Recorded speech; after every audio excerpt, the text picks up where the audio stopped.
A prisão de J. Carmo Gomes, de Graciliano Ramos, voz Iba Mendes. Na pequena casa do Meia, a rua Castro Alves, Dona Aurora Gomes, filha do Major Carmo Gomes, hoje defunto, soltou o jornal desanimada, com um aperto na garganta, procurando ar, o diafragma contraído. Os intestinos remexeram-se. Dona Aurora deu uns passos no corredor e dirigiu-se à sala de jantar. Aí, debelado o tumulto das tripas, normalizada a respiração, encostou os cotovelos à janela, enxergou à direita o fundo da igreja, à esquerda o telhado baixo do núcleo integralista e a ponta de um mastro onde às vezes se balançava a bandeira nacional. Era domingo. A igreja devia estar aberta àquela hora, mas a bandeira não agitava em frente dela. Dona Aurora pensou no jornal abandonado minutos antes. Uma angústia apertou-lhe novamente o coração e outras vísceras. Encaminhou-se ao banheiro, fechou-se. E a casa do Meia, a casa que o Major Gomes adquirira em longos anos pacientes e arrastados, ficou deserta, para bem dizer, ficou deserta, apenas com duas criaturas, o canário e o gato. O canário molhava-se no bebedouro da gaiola, o gato cochilava em cima de uma cadeira e as talas que os separavam permitiam entre eles uma espécie de cordialidade. Entre Dona Aurora e o irmão é que não havia cordialidade, por isso um tinha sido comido. Repiques de sinos, o pregão de um vendedor ambulante, a asma do gato, o banho ruidoso do canário, conversas indistintas na vizinhança, som de líquido a ferver na cozinha. Depois água a derramar-se e a porta do banheiro a abrir-se. Dona Aurora entrou na sala de jantar, enxugando as mãos nos cabelos, pisando macio, movendo os beiços pálidos. Sentou-se à mesa, friorenta, tentou aquecer-se na faixa de sol que vinha da janela. Meteu os dedos úmidos no pelo do gato, espiou a folhagem da roseira e o muro do quintal. Ergueu-se cambaleando, quis ver o que havia lá fora, recuou temerosa. A igreja era velha e firme, naturalmente, mas o edifício fronteiro começava a arruinar-se, com certeza começava a arruinar-se, e os frequentadores dele viviam por aí à toa, escondidos como ratos em tocas. O badalar dos sinos animou-a debilmente. Outras pessoas iam agora à missa rezar por ela, as filhas do sargento, a professora Vesga, a mulher do funcionário da polícia, o caixeiro míope, os dois estudantes de cabelos escorridos, o instrutor do tiro. Consideradas em conjunto de longe, essas figuras lhe pareciam capazes de sacrifício e heroísmo. Isoladas, surgiam mesquinhas e egoístas. O caixeiro e as moças do sargento só se ocupavam com os seus negócios. Teriam os estudantes de cabelos escorridos aquele horrível costume que eles atribuíam? Dona Aurora sacudiu a cabeça e afastou o juízo temerário. Para que está catando defeitos no próximo? Eram todos irmãos, irmãos. Estremeceu com uma recordação desagradável que logo se apagou. Olhou a igreja, refugiou-se ali um instante. Virou-se para o outro lado, avistou o mastro sem bandeira, as portas fechadas no núcleo integralista. A vaga sensação de segurança que tinha experimentado vendo a igreja esmoreceu.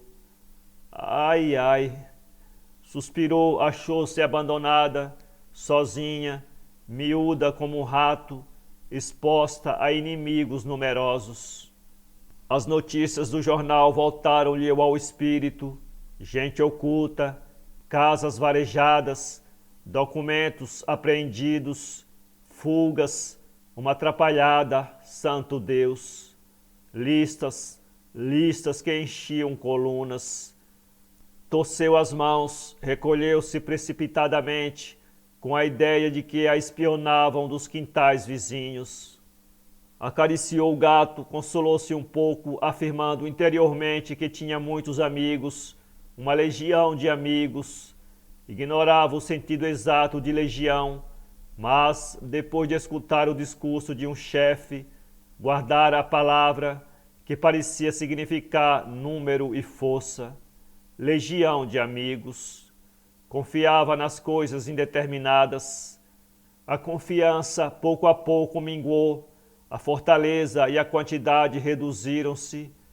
A legião distante se desagregou e em lugar dela ficaram os dois rapazes de cabelos escorridos, o míope, o instrutor, as filhas do sargento, a professora vesga e a mulher do funcionário da polícia. Achou-se perto dessas pessoas e enfraqueceu. Evidentemente, nenhuma delas poderia ajudá-la. A suposição de que a companhia boa na véspera se tornara inconveniente andou-lhe na cabeça, localizou-se, permaneceu ali, esgravetando-lhe os miolos. Foi procurar um objeto no quarto, parou irresoluta diante de um guarda-vestidos, viu-se no espelho, branca e agitada. Se alguém a descobrisse, perceberia facilmente a consternação. Deu umas passadas trêmulas, cerrou a porta, encostou-se à cabeceira da cama, enxugou na coberta os dedos suados. Aproximou-se novamente do guarda-vestidos, estacou indecisa. Onde estou com a cabeça? Coçou a testa, o queixo, atenta aos rumores da rua. Provavelmente discutiam na cidade o enorme desastre. E, cedo ou tarde, viriam chamá-la, arrastá-la, deixá-la muitos dias sentada numa cadeira, mal comida e mal dormida, ouvindo provocações.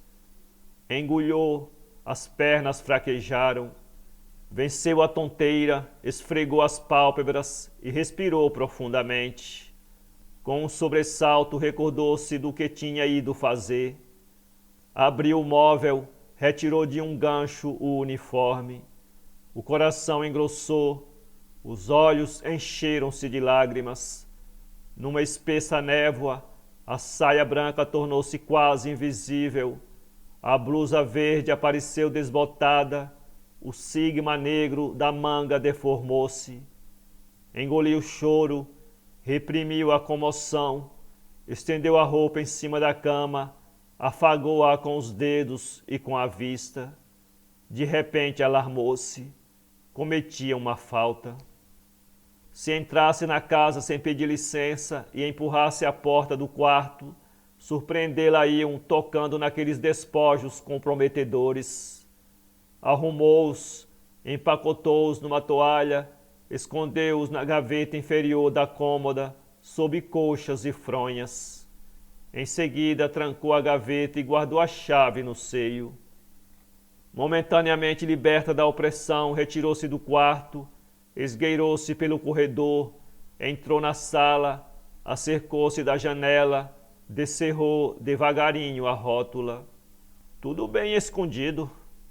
Perturbada como estava, não poderia dizer se referia aos chefes da insurreição, ou à blusa, ou à saia que enrolara na toalha e metera na gaveta da cômoda. Avistou os estudantes lisos, assustou-se. Ia recuar, mas deteve-se envergonhada. Renegar os companheiros assim era covardia. Virou-se e desejou não ser vista. Um minuto depois, mordida pela curiosidade, envesgou um rabo de olho, percebeu os rapazes ali perto, de costas para ela, dobrando a esquina. Indignou-se. Aqueles descarados pretendiam evitá-la. Indecência. Onde estava a solidariedade? Velhacos, fingindo-se inocentes, receando cumprimentá-la como se ela tivesse uma doença contagiosa. pois não eram inocentes não. Tremeu pensando nos interrogatórios. Medonhos, não havia meio de se guardar um segredo. Se a inquirisse brutalmente, se a atormentasse como havia de ser, na verdade sabia pouco, mas teria força para conservar-se calada?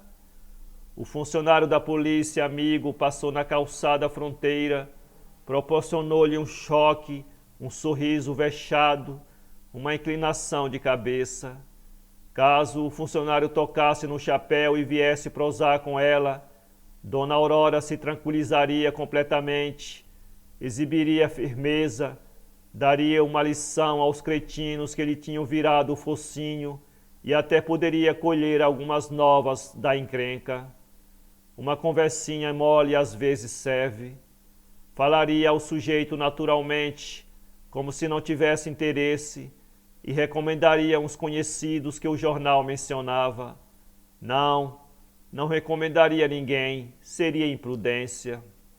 Esses pedaços de resoluções contraditórias desfizeram-se num instante.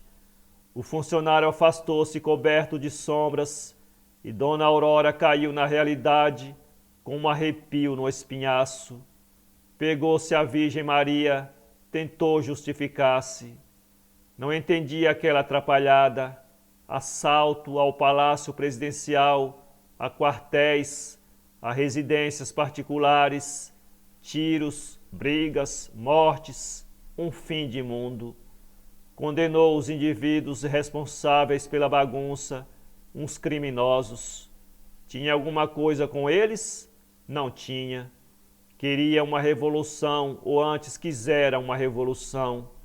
Agora não queria nada, mas na semana anterior ainda sonhava com um barulho diferente dos outros, um barulho dentro da ordem, sem risco. Certamente era preciso sangue. Em passeatas e mítens, algumas vezes se assanhara. Sangue perfeitamente, sangue dos inimigos da pátria.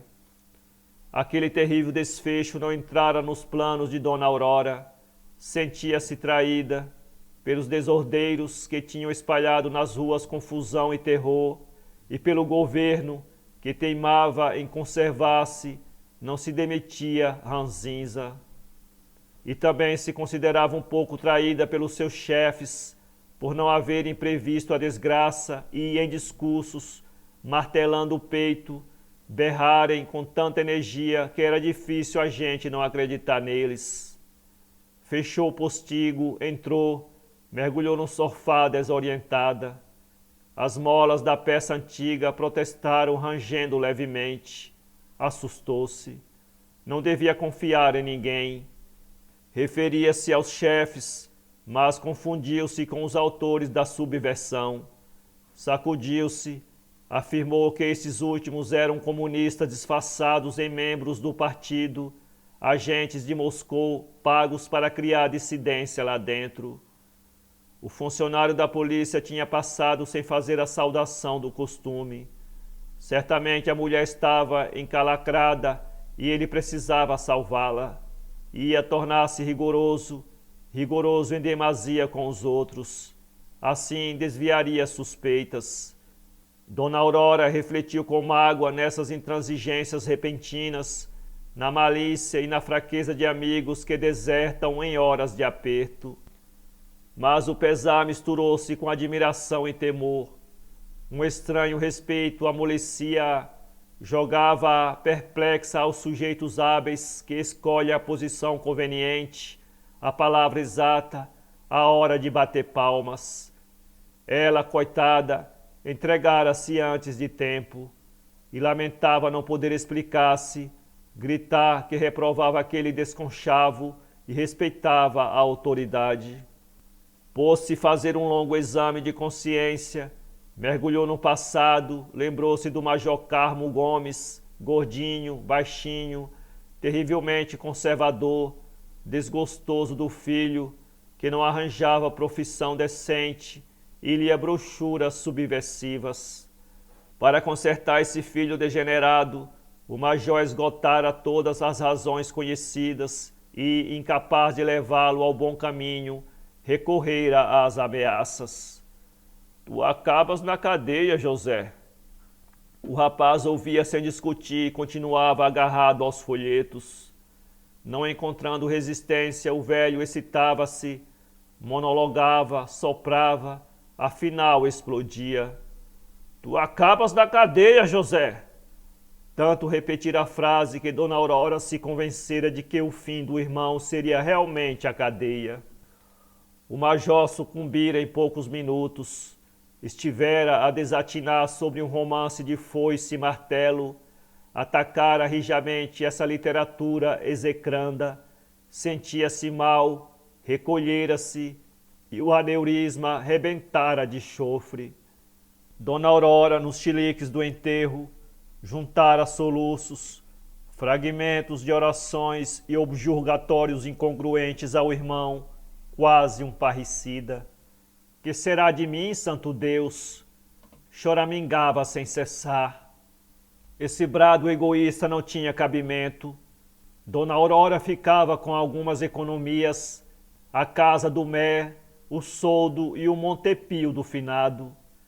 José começava a ganhar dinheiro nos jornais, de ordinário comia fora, não dava incômodo. E quando aparecia na rua Castro Alves, passava semanas batendo na máquina, folheando os livros excomungados e rasgando papéis. Dona Aurora desconfiava desse trabalho misterioso e aborrecia o irmão por ele ser pálido e encolhido, falar baixo e pouco, ou largar tiradas incompreensíveis que a deixavam de boca aberta. Nesses instantes de conciliabilidade, a fraqueza do rapaz se desvanecia e Dona Aurora tinha a impressão de que ele a enganava, fingindo-se amarelo e achacado.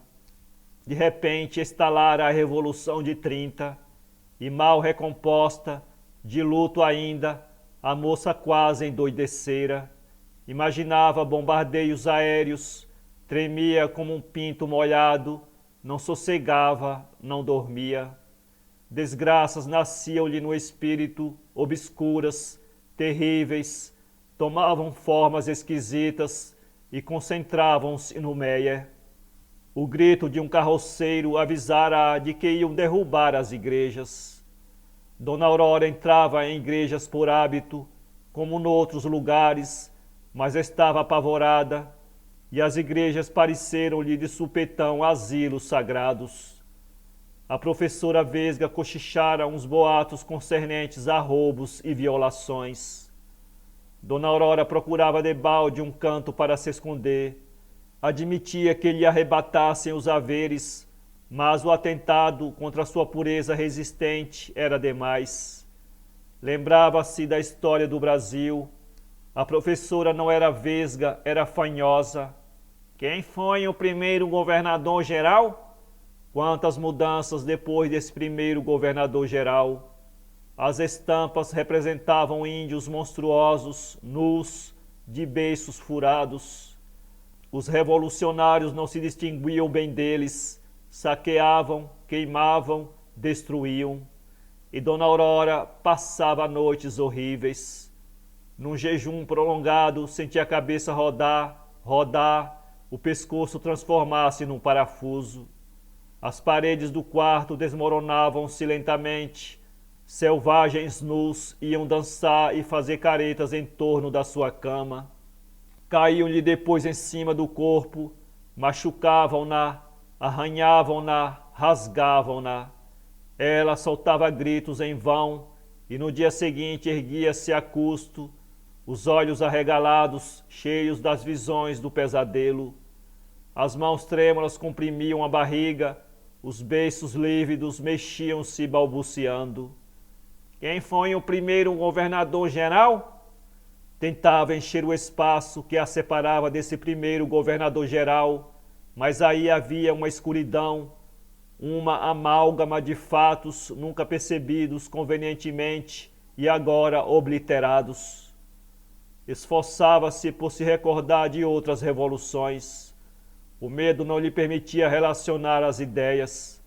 Precisava fugir, não sabia para onde. Um dia trancara a porta, largara-se à toa em busca de um refúgio.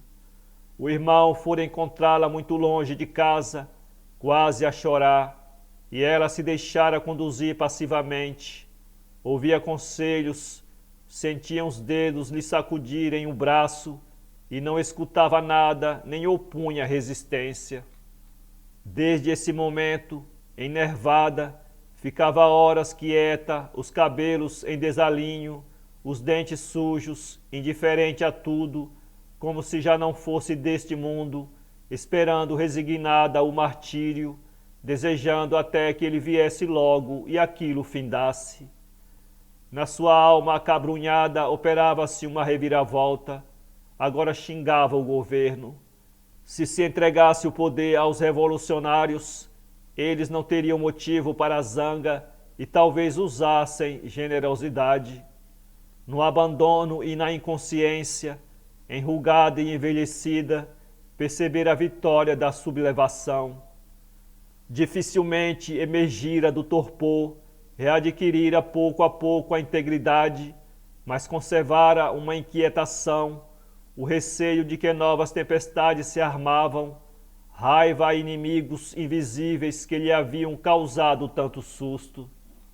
Tempo depois a professora Vesga lhe fizera uma visita e estivera 2 horas a admirar-lhe a casa, o quintal, a mobília, o retrato do Major Gomes exposto na sala, junto ao coração de Jesus. Dona Aurora recebera um inventário dessas vantagens com um sorriso modesto e a alegria de quem se considera invejado. Tinha onde encostar os ossos, não importunava ninguém. Pois não é, tornara a professora, independência. Ela não gozava independência, humilhava-se ao ponto e ao senhorio, mas respeitava a independência alheia. Afinal, a casa não caíra do céu por descuido, fora construída pelo major. Dona Aurora escutava assombrada e a outra continuava a embaraçá-la. Cá para mim acho isso um roubo. Eles prometem farmácia, médico e a educação dos meninos, mas a senhora não está doente nem tem filhos. É razoável que ele tome a casa? Não é. Dona Aurora atrapalhadamente defendera os seus direitos mais ou menos assim. Dona Júlia, penso que a senhora está equivocada. Não temos questão com pessoa nenhuma, graças a Deus. Os nossos papéis estão em regra, todos os impostos pagos na prefeitura. A casa é nossa, minha e do meu irmão José. Seu irmão? Dona Júlia franzira um sorriso azedo e Dona Aurora com pulga atrás da orelha. Diga, Dona Júlia. A professora Vesga batera nos beiços e eximira-se de avançar qualquer palavra que originasse discórdia na família. Estamos numa época terrível, Dona Aurora. É exato. A senhora sabe alguma coisa? Essa história da casa? Como é isso? Dona Júlia generalizara a dificuldade. Não se tratava especialmente da casa do Meia, mas de todas as casas que eles pretendiam invadir. Eles quem, Dona Júlia? Os comunistas. Se essa cambada subisse, a senhora iria trabalhar numa fábrica e calçar tamancos. Ora essa, murmurava a filha do major, desanuviada. Quando a senhora me falou daquele jeito, assustei-me. Não sobe não, Deus é grande. Está bem, está bem. E a visita se despedira com frases vagas, entre elas algumas que o major costumava empregar nas suas investidas aos hábitos perniciosos do filho. É isso mesmo, Dona Júlia, o mundo está virado. Suicídios, fome, devastação. Dona Aurora, esquecida de que esses horrores lhe haviam sido agourados inutilmente em 1930, voltara a receá-los e caíra na sacristia, encomendara-se aos santos, pedira a Nossa Senhora que estabelecesse um cordão sanitário em redor do Brasil. Tornara-se amiga íntima da professora e conversa vai, conversa vem, tivera a notícia de que o cordão sanitário existia. O que era preciso era engrossá-lo. A senhora acredita que ele salve a gente? Exclamara meio incrédula. Não sei não. Até agora eu julgava isso uma brincadeira, uma espécie de carnaval. É o seu erro, dona Aurora. Abra os olhos. A senhora vive tão retirada. O futuro do Brasil é verde. Verde, a cor das nossas esperanças, a cor das nossas florestas. Como disse dona Júlia, a pregação inicial continha um trecho referente à concepção totalitária do universo e dona Aurora se espantara, querendo saber se a vesga ficava naquilo ou ia expor coisas mais fáceis de entender. Inteirando-se de que havia creches, escolas, armas, dinheiro, tipos graúdos interessados no negócio, balançara a cabeça concordando. Bem, isto é outra cantiga. Vieram a encrenca do Rio Grande do Norte e o levante do 3º Regimento. A imprensa derramara abundantes minúcias, e dona Aurora de repente se convertera, pensando pouco, vendo inimigos em toda parte e desejando ardentemente eliminá-los, aderira ao sigma com fervor e intransigência. As notícias de prisões davam-lhe um sombrio contentamento. Vão-se os anéis, fiquem os dedos. Seria bom que as cadeias se enchessem e abarrotassem, até não haver cá fora nenhuma semente ruim. E como as sementes ruins eram as que germinavam longe da plantação verde, dona Aurora achava natural o despovoamento do país. Antes isso que aceitar misturas perigosas e corruptoras. Apesar de muito corte e muito estrago, ainda sobrariam elementos sãos que se multiplicariam. Dona Aurora desejava uma nova humanidade, pensava nela com ternura, enquanto odiava furiosa adversários e neutros. Inadmissível qualquer neutralidade quando as forças do mal se desencadeavam, ameaçavam subverter noções de pedra e cal. As ideias morais de dona Aurora se alteravam profundamente. Eram bons os indivíduos que se achavam perto dela, eram maus os que se passavam de largo. Se alguém despia a camisa verde, perdia numerosas virtudes, e o que a vestia, embora fosse um malandro, purificava-se. Fora do sigma não havia salvação. Duas espécies de homens, amigos e inimigos. Na ânsia do proselitismo, esquecia os deveres domésticos, só lia as publicações de propaganda, gestos desrespeitosos, sorriso irônico ou erguer de ombros davam-lhe fúrias tremendas. Numa parada ouvira esta observação: quanta gente feia! Examinando os companheiros mais próximos, notara sujeitos de cabeças miúdas, corcundas, moças amarelas de rostos inexpressivos, um aborto cabeludo que devia ter bem 80 anos. Como supor que daquela carne fraca sairiam gerações fortes e belas? A instituição perfeita apresentava falhas a quem havia sem entusiasmo. E dona Aurora arrefecera, murchara, receara que a concepção totalitária e outras fórmulas não bastassem para debelar o anarquismo, o comunismo, a democracia, iniquidades indecisas que ela atrapalhava. Sentia esses malefícios imponderáveis em toda parte, nos jornais, nas sessões de espiritismo, nas lojas maçônicas, nas fábricas, nas repartições, nas escolas, no samba dos morros, nas macumbas, em pedaços de conversas na rua. Para que lutar? Seria necessário suprimir todos os meios de contágio, e isto não era empreitada para uma dona Aurora da rua Castro Alves. Passara dias incapaz de ação, imaginando a onda vermelha crescer, a afogar tudo, a sujar tudo. Ia ser poluída por brutos. Fechava-se num quarto, deitava-se, estrangulando o choro. Bamba, a respiração curta, as asas do nariz palpitando, deixava-se ultrajar em pensamento. Coitadinha, não ficaria na rua Castro Alves. Iam apoderar-se da casa, destruir a mobília, o coração de Jesus, o retrato do major. E a filha do major rolaria à toa pela cidade, arriaria num canto de muro ou num vão de porta, rasgada e faminta, quase maluca, sufocada pela fumaça dos incêndios.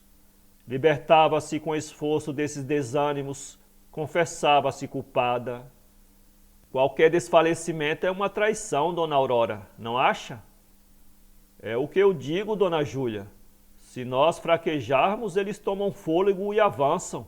É não largar, eu sempre disse.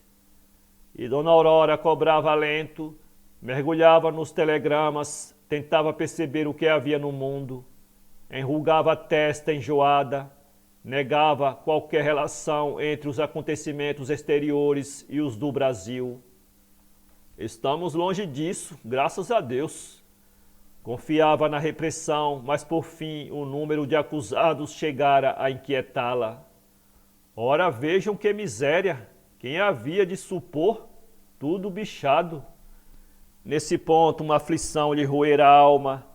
Vivia ali com ela, respirando o mesmo ar e consumindo o Montepio, um Carmo corrompido. Realmente não se comunicavam, quase se desconheciam, mas se quisessem ou não quisessem, eram Carmos, filho do major e proprietários da casa do Meyer. Isto é a vergonha da família, segredava o canário. A família, remota e esfarelada, perdida no interior, servia para desabafos. José manchava os cabelos brancos dos avós. Que diabo escrevia ele trancado num quarto? Unicamente os jornais lhe pagavam as bobagens. A ideia de que aquilo se vendia aperreava a mulher. Habituara-se a julgar o irmão uma coisa inútil. A inutilidade começava a mexer-se. Os papéis datilografados significavam dinheiro e o julgamento se modificava. José dividia-se em duas partes. Uma encolhida e caseira merecia desprezo. A outra, que se manifestava nas folhas, tornava-se perigosa. Dona Aurora precisava combater uma delas. Lembrava-se da reticência de Dona Júlia, seu irmão, e dava a profecia do major. Tu acabas na cadeia, José. Tentava comover-se, achar a sentença demasiado severa, absolver o desgraçado. Talvez o pobre se corrigisse. Esses bons propósitos esmoreciam. Impossível deixar criminosos em paz, até eles resolverem emendar-se. Dona Aurora esprovava-se, remoía sem descanso o valor dos que tinham recalcado os sentimentos e largado em público a afirmação cruel e indispensável.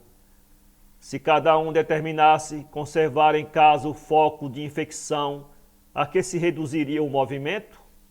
Em casa, lá vinha de novo a casa. Que interesse tinha José em entregá-la aos agentes de Moscou? Hein? Que interesse tinha?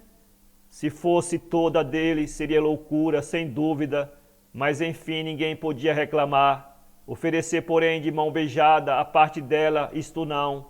Era safadeza, era ladroeira. Na ausência do irmão, entrava-lhe no quarto, farejava-lhe os panos, revistava-lhe os bolsos e as gavetas. Barbaridades, livros em língua estrangeira, correspondência equívoca, uma resma de papel em branco. Ora vejam, que patifarias não vão ser escritas neste papel. Então lá fora não compreendiam que J. Carmo Gomes era um desordeiro? J. Carmo Gomes, aquele idiota, ganhava importância. J. Carmo Gomes parecia nome de gente. 10 anos atrás era apenas Zezinho. Em criança tinha aguentado muito o repelão, ouvido muito grito do pai e da irmã. Depois se refugiara no estudo. Dona Aurora tentava lembrar-se com simpatia do Zezinho e via em pensamento um boneco mal amanhado e triste. Era mais velha que ele, nunca haviam brincado juntos. Agora Zezinho estava feito J. Carmo Gomes. Tu acabas na cadeia, José. Que rigor do major. Se ele não tivesse rogado essa praga ao filho, talvez o infeliz seguisse os bons exemplos. O capitão França tinha gravados na cabeça como um disco todos os feitos do Paraguai. O capitão Barros admirava excessivamente Napoleão. Uma noite os dois se haviam pegado num debate violento sobre tática e estratégia, e o major, para acalmá-los, inculcara uma partida de xadrez. Movendo as peças, o capitão Barros soprava, teimando ainda, querendo que o França definisse a estratégia. Zezinho fechava o paletó, encolhia-se dentro dele como um cágado, fumava guardando o cigarro na mão em concha. Parecia um menino que fuma escondido. E se alguém lhe falava, estremecia, sorria vexado e dava respostas absurdas. O capitão Barros impacientava-se. Endireite o espinhaço, criatura. Meta-se na ginástica, aprume-se. Zezinho não se aprumava e o major perdia as esperanças. Tu acabas na cadeia, José. Dona Aurora suspirava, esfregando as mãos. Nunca um pai devia dizer semelhante coisa. O resultado era que o rapaz se perdera. Provavelmente não fabricava bombas nem entrava em conflitos. Ignorava a química e faltava-lhe coragem. Na hora do barulho do 3º regimento estava em casa dormindo. Não era, pois, combatente. Era um desses indivíduos encarregados de semear mentiras e ferir costumes respeitáveis. Por que seria que Zezinho se bandeava? Que a canalha mostrasse os dentes, vá lá. Mas era bem duro ver um filho do Major Carmo obedecer a ateus vagabundos. Dona Aurora desejava explicar-lhe que ele estava demente, que não valia a pena sacrificar-se, perder a casa. Se os trabalhadores conquistassem o poder, Zezinho e idiotas como ele morreriam de fome ou seriam fuzilados. Agarrara essa opinião num comício e estava certa de sempre ter pensado assim. Dona Aurora se compadecia do irmão. Se ele tivesse escutado os conselhos do capitão Barros, seria um homem. Não atender aos amigos, fora entregar-se aos impostores que lhe exploravam a vaidade. Tirasse-lhe a vaidade e J. Carmo Gomes se tornaria Zezinho, um menino tolo que não sabia servir-se das mãos, pisava nos buracos e necessitava castigo. Sem dúvida, necessitava castigo para se comportar direito, não se cortar nas facas que pegava, não correr para baixo dos automóveis. Agora estava crescido e conservava-se desazado e imprudente, buscando infelicidades. Com certeza o fuzilariam se o comunismo levantasse a cabeça. Coitado! Grande, senhor do seu nariz, não tinha quem o defendesse, um pai que lhe puxasse as orelhas e lhe desse cascudos. Senta aí, cria juízo. Trabalhava demais e seria fuzilado quando não precisassem dele. J. Carmo Gomes, a irmã, o capitão França e o capitão Barros seriam fuzilados. E Dona Aurora se condoía de todos. Então era regular deixar-se um louco em liberdade, queimando, matando? J. Carmo Gomes não queimava nem matava, mas vivia a elogiar incendiários e assassinos. Elogiava de boa fé, e isto lhe diminuía a culpa. Se ele tivesse má intenção, talvez uns restos de bondade lhe iluminassem a alma, certo de que procedia bem, não recuaria. E Dona Aurora se convencera de que o único meio de proteger o irmão seria guardá-lo a ferrolho-chave. Longos dias essa ideia lhe rondara o espírito. As razões de ordem econômica foram afastadas com indignação. Intolerável pensar em dinheiro. Era também verdade que ela gostava de Zezinho.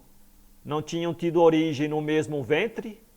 Restava, pois, aquele motivo a que Dona Aurora se pegava com força, receosa de que ele se desfizesse. O moço ficaria bem na cadeia, ausente do mundo e das publicações abomináveis, afugentaria pensamentos maus. José devia ser preso, e deixavam-no solto, envenenando e envenenando-se. Porque talvez o poupassem por ele ter uma irmã no sigma. Dona Aurora reliava-se, queria gritar que recusava essa condescendência, envergonhava-se quando lhe falavam em pessoas de consideração detidas por suspeitas. Por que não há de ser assim? Balbuciava com entusiasmo frouxo. Por que só encanar os pequenos? Atrapalhava-se. Alguns olhares ambíguos pareciam-lhe censuras.